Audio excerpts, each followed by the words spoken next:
அனைவருக்கும் வணக்கம். கடந்த 4 நாட்களாகவே என்னை பற்றின ஒரு அவதூறு சமூக வலைத்தளத்தில் பரப்பப்பட்டு வருது. இடும்பாவனம் கார்த்திக் என்னை ஏமாற்றிட்டதாகவும் அவரால் நான் ஏமாற்றப்பட்டதாகவும் ஒரு அவதூறு பரவிட்டு வருது. அது முற்றிலும் பொய். அது எதுவுமே உண்மை கிடையாது. அது மட்டும் இல்லாமல் நீங்கள் 4 நாளாக பரப்புகிற என்னோடய புகைப்படங்களும் என்னை சார்ந்த பதிவுகளையும் பார்க்குறப்ப ரொம்ப மன உளைச்சலுக்கு உண்டாக்குது. இந்த 4 நாளுமே நான் முழுமையான மன உளைச்சலில் தான் இருந்தேன். இதே என் இடத்துல வேறு ஒரு பொண்ணு இருந்தால் அவள் தற்கொலை பண்ணுறதுக்கான வாய்ப்பு கூட இருக்குது. அந்தளவுக்கு இதை ஏற்றுக்கொள்ளவே முடியலை, தாங்கிக்கவும் முடியலை. இது எப்படி எதிர்கொள்கிறதுனே எனக்கு தெரியலை. ரொம்ப மன உளைச்சலையும் மன நிம்மதியை குலைக்குது. இந்த மாதிரி அவதூறுகளை தயவு செஞ்சு பரப்பாதீங்க. அது மட்டும் இல்லாமல் நான் இன்னும் நாம் தமிழர் கட்சியில் தான் பயணிச்சிட்ருக்கேன். எப்போவும் அண்ணன் சீமானின் தங்கையாக நாம் தமிழர் கட்சியில் பயணிப்பேன். அண்ணன் சீமானையும் நாம் தமிழர் கட்சியும் வீழ்த்த என்ன ஒரு பகடக்காயாக பயன்படுத்தாதீங்க. இதை நான் ஒருபோதும் விரும்பலை. அனைவருக்கும் வணக்கம். திருச்சி சூர்யா என்கிற நபர் மீது காவல்துறையில் எந்தவித புகார் கொடுத்தாலும் ஒரு நடவடிக்கையும் இல்லை. இன்னைக்கு இடும்பாவனம் கார்த்தி அவர்கள் குறித்தான ஆடியோ சர்ச்சைக்கு பாதிக்கப்பட்ட பெண்ணே நேரடியாக சென்று புகார் கொடுத்திருக்காங்க. அதுக்கு காவல்துறை நடவடிக்கை எடுப்பாங்களா அப்படின்னு கேட்டீங்கன்னா எடுக்க போறது இல்லை. ஏற்கனவே சாட்டை துரைமுருகன் அவர்களுடைய மனைவி பற்றியும் குடும்பம் பற்றியும் பேசியதற்காக சாட்டை துரைமுருகன் அவர்களும் சாட்டை துரைமுருகனுடைய மனைவி அவர்களும் புகார் கொடுத்தாங்க. புகார் கொடுத்துட்டு சாட்டை துரைமுருகன் அவர்கள் வெளியே ஒரு பிரஸ் மீட் கொடுக்குறாரு. என் சொந்தக்காரன் பூரா திருநெல்வேலியில இருக்கான், திருச்சி சூர்யாவை வெட்டி எறியறதுக்கு ரொம்ப நேரம் ஆகுது, ஆனா அதெல்லாம் வேணாம்னு நான் சொல்லி வச்சிருக்கேன் அப்படின்னு சொல்லி ஒரு பிரஸ் மீட் கொடுத்துட்டாரு. உடனடியாக திருச்சி சூர்யாவின் வீட்டிற்கு காவல்துறை பாதுகாப்புலாம் கொடுக்கப்பட்டது. நம்ம எல்லாருமே பார்த்தோம். அப்போ இந்த நாட்டில் அடுத்தவன் குடும்பத்தில் இருக்கக்கூடிய பொம்பளைகளை பேசுவதற்கு அனுமதி வழங்கப்படுது அப்படிங்கிறத நம்ம பார்த்துக்கலாம். இந்த திராவிட முன்னேற்ற கழகம் ஆட்சியில் ஒரு குடும்பத்தில் இருக்கக்கூடிய பொம்பளையை பத்தி பேசிக்கொள்ளலாம், அடுத்தவன் பொண்டாட்டி குறித்து என்ன வேணாலும் பேசிக்கொள்ளலாம், அடுத்தவன் குடும்பம் குறித்து என்ன வேணாலும் பேசிடலாம். அதுக்கெல்லாம் நடவடிக்கை எடுக்க மாட்டாங்க.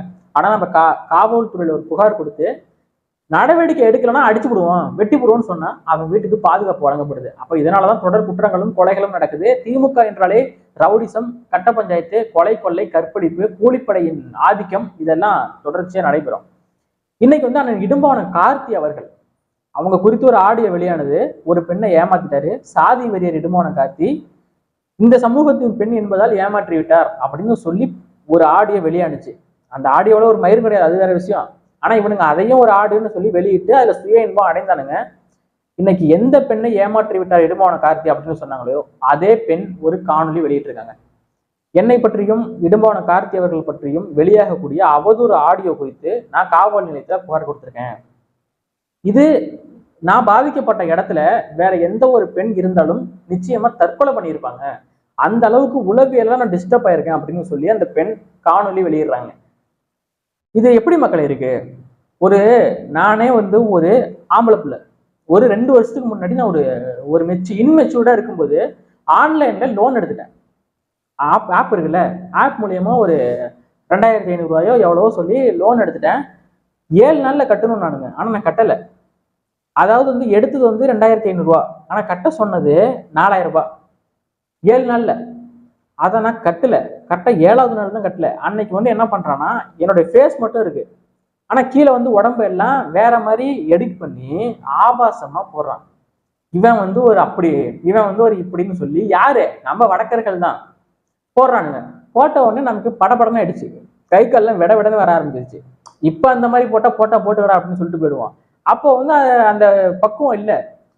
ஐயோ, என் கான்டாக்ட் லிஸ்ட் எல்லாம் எடுத்து எனக்கே அனுப்புறான். இதான ஒரு கான்டாக்ட் லிஸ்ட், எல்லாத்தையும் வாட்ஸ்அப்ல குரூப் செட் பண்ணி உடனே ஒரு சென்ட் பண்ணிட்டுமா அப்படின்னு சொல்லி மிரட்டுறான். டக்குன்னு அங்கேயும் இங்கேயும் காசு கேட்டு டக்குன்னு போட்டு விட்டேன். ஆனா அப்ப எனக்கு எப்படி திரும்ப இருந்தது? அப்ப நான் நைட் ஷிஃப்ட்டுக்கு வேலைக்கு போயிட்டு இருக்கேன். வேலைக்கே போல, அப்படியே வந்துட்டேன். திரும்ப நான் இன்னைக்கு வரமாட்டேன், இன்னைக்கு நான் வேலைக்கே வரல, என் வேலையே போனாலும் பரவாயில்ல நான் வரேன் அப்படின்னு சொல்லிட்டு வந்துட்டேன். மெடிக்கல்ல வேலை செஞ்சுட்டு இருக்கும்போது அப்போ எந்த அளவுக்கு ஒரு மனநிலையில நான் இருந்திருப்பேன் நீங்க பாத்துக்கோங்க. பேசாம போய் ட்ரெயின்ல ஒழுங்கு செத்து போயிடலாமா அப்படின்னு சொல்லி நினைச்சேன். அப்ப ஆண் மகனுக்கே இந்த ஒரு பாதிப்புனா பெண் பிள்ளைகளுக்கு எப்படி இருக்குன்னு பாத்துக்கோங்க. அண்ணன் இடும்பாவனம் கார்த்தியை வீழ்த்துறதா இருந்தா அவர் அரசியல் குறித்து பேசுங்க, அவரை பத்தி தனிப்பட்ட வாழ்க்கையில என்ன வேணாலும் பேசுங்க. அவரோட சேர்த்து ஒரு பெண்ணை பேசுறீங்க. அந்த பெண்ணுக்கு ஒரு குடும்பம் இருக்கு, அப்பா அம்மா இருக்காங்க. பெண் குறித்து நீங்க பேசும்போது அது யாரு வீட்டு பெண்ணோ தானே. அவங்க அசிங்கப்பட்டா என்ன, அவமானப்பட்டா என்ன, சுத்தி இருக்கிற 4 பேர் எப்படி பேசினா என்ன, அதை பத்திலாம் உங்களுக்கு கவலை கிடையாது. ஏன்னா உங்க பொண்டாட்டி பத்தினி இல்ல, திருச்சி சூர்யாவோட பொண்டாட்டி சுத்தமான பத்தினியா இருப்ப போல. அதனால அடுத்தவன் பொண்டாட்டி கொடுத்து அடுத்தவன் பொண்ணை கொடுத்து பேசினா அவனுக்கு என்ன பிரச்சனை அப்படிங்கிற மாதிரி பேசிக்கிட்டு இருக்கீங்க. இது எந்த அளவுக்கு கேவலமான அரசியல். இதுக்கு பின்னணியில சுபவீர பாண்டியன் இருக்கா, அது எல்லாருக்கும் தெரியும் மக்களே. என்னடா இப்படிலாம் பேசுற அப்படின்னு நினைக்கிறீங்க? ஒண்ணு காவல்துறை நடவடிக்கை, புகார் கொடுத்த நடவடிக்கை எடுக்கணும். நடவடிக்கை எடுத்து அவங்கள சட்ட ரீதியா நீங்க இதெல்லாம் பண்ணீங்கன்னா நாங்க இந்த மாதிரி பேச போறது இல்லை. ஒரு புகார் கொடுத்தா ஒரு நடவடிக்கையும் இல்லை.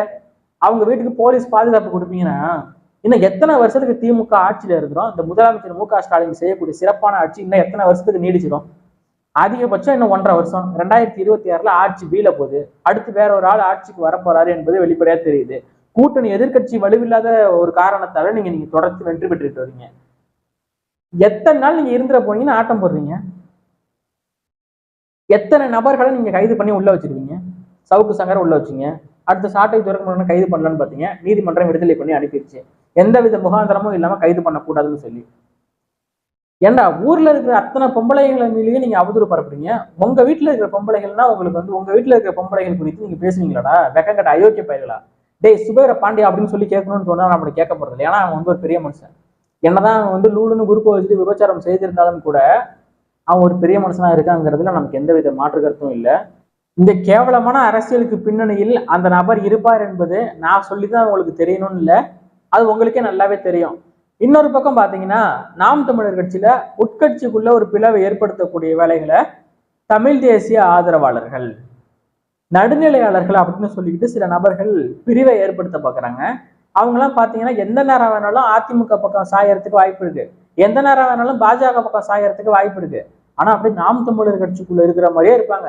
காரணம் என்னன்னா நாம் தமிழர் கட்சிக்கு ஆதரவா பேசினாதான் சப்ஸ்கிரைபர் வியூஸ் எல்லாம் வந்து இன்னைக்கு வந்து அதிகமாகுது. ஏன்னா நாம் தமிழர் கட்சி இளைஞர்கள் தான் பெருமளவு சமூக வலைதளங்களை ஆக்கிரமிக்கிறாங்க. அப்படியே ஆதரவா பேசுற மாதிரியே பேசுவாங்க மக்களே. அப்படியே நல்லா பேசுற மாதிரி பேசிட்டு கடைசியில பிளவுகளை ஏற்படுத்தக்கூடிய வேலைகளை செஞ்சுக்கிட்டு இருக்காங்க. யாரெல்லாம் சாட்டை துரைமுருகனுக்கு எதிராக பேசுறாங்களோ அவங்கள நம்பவே நம்பாதீங்க. இந்த ஆடியோ விஷயத்துல உண்மையாவே அதிகமா பாதிக்கப்பட்டது யாருன்னா அண்ணன் இடும்பவனம் கார்த்தி தான். ஆனா அண்ணன் இடும்பவனம் கார்த்தி கூட சாட்டை துரைமுருகன் அவர்களுக்கு எதிராக பேசல, கண்ணிய குறைவா பேசல, மரியாதையா பேசினாரு. அண்ணன் சாட்டை துரைமுருகன் அண்ணி அப்படின்னு தான் பேசினாரு. சாட்டை துரைமுருகன் அவர்களுடைய மனைவி குறித்து பேசும்போதும், ஏற்கனவே திருச்சி சூர்யா அவர்கள் மீது புகார் கொடுத்த விஷயத்தை பற்றி பேசும்போது அண்ணன் அண்ணி என்று மரியாதையாகத்தான் பேசினாரு, எந்த இடத்துலையும் விட்டு கொடுக்கல. அப்புறம் எதுக்காகப்பா இடும்போன கார்த்தி அவர்கள் குறித்தான ஆடியோவை சாட்டை துரைமுருகன் வச்சிருந்தாருன்னு சொல்லி கேட்கலாம். அது எதுக்காக வச்சிருந்தாருன்னு சாட்டை துரைமுருகன் இடும்போன கார்த்தி அவர்கள்ட்ட விளக்கம் கொடுத்திருப்பாரு. விளக்கம் கொடுத்ததுனால தான் இடும்போன கார்த்தி அவர்கள் சாட்டை துரைமுருகன் அவர்களை பற்றி கண்ணியமா பேசுறாரு. சரிங்களா? நீங்க உடனே வந்து எதையுமே வந்து ஆய்ந்து தெளிந்து சிந்திங்க. பார்க்கக்கூடிய சாதாரண தொண்டர்கள் பொதுமக்கள் மாதிரி பேசாதீங்க.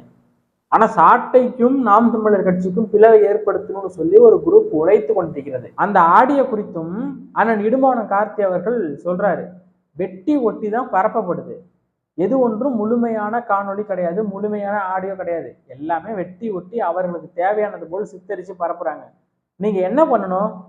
இப்படி பண்ணக்கூடிய நபர்களுக்கு எதிராக பேசணும். திருச்சி சூர்யா மீது ஏன் நடவடிக்கை எடுக்கல, காவல்துறையில புகார் கொடுத்தாலும் அவரை ஏன் கைது பண்ணலன்னு சொல்லி கேட்கணும். ஆனா நீங்க என்ன கேட்குறீங்க? சாட்டை துரைமுருகன் ஏன் இந்த ஆடியோலாம் வச்சிருந்தாருன்னு சொல்லி கேட்குறீங்க.